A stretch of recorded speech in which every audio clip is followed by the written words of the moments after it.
Technology వాడితే ఉద్యోగాలు పోతే ఉపాధి పోతుందని కమ్యూనిస్టులు ఉద్యమాలు చేసేవాళ్ళు. అదంతా చేతకాంతనం, తెలివి తక్కువతనం, టెక్నాలజీ వల్ల ఉద్యోగాలు వస్తాయని అప్పట్లో వాదించేవాళ్ళు.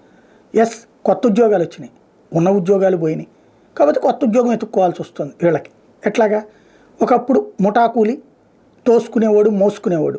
ఇప్పుడు ఒక మోటార్ వెహికల్, అట్లాగే ఒక చిన్న సైజు వీటి ద్వారా, మిషన్ ద్వారా తీసుకెళ్ళి పెడుతున్నాడు. ఇట్లాగే టెక్నాలజీ వినియోగించడం ప్రారంభం.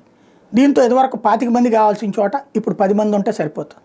అట్లాగే వ్యవసాయ కూలీల దగ్గర నుంచి అన్ని చోట్ల మార్పులు జరుగుతాయి. ఇది కొత్త ఉపాధికి ఇచ్చింది, ఉన్న ఉపాధి కొంతమందికి దూరం చేసింది. ఇది పక్కన పెడితే రెండో వైపు వచ్చేటప్పటికి ఆర్టిఫిషియల్ ఇంటెలిజెన్స్ ఇప్పుడు ఈ కాలపు మార్పు.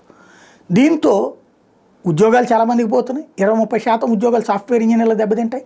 అట్లాగే వివిధ రంగాల్లో కూడా దెబ్బతింటుంది. కానీ అట్ ద సేమ్ టైం ఒక బెనిఫిట్ ఉంది.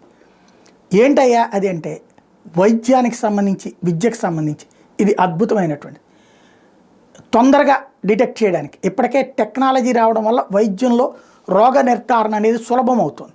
అలాగే ఇప్పుడు మరింత వేగవంతం అవుతుంది. తద్వారా రోగాలని ప్రాథమిక దశలోనే నియంత్రించేటటువంటి అవకాశం లభిస్తుంది.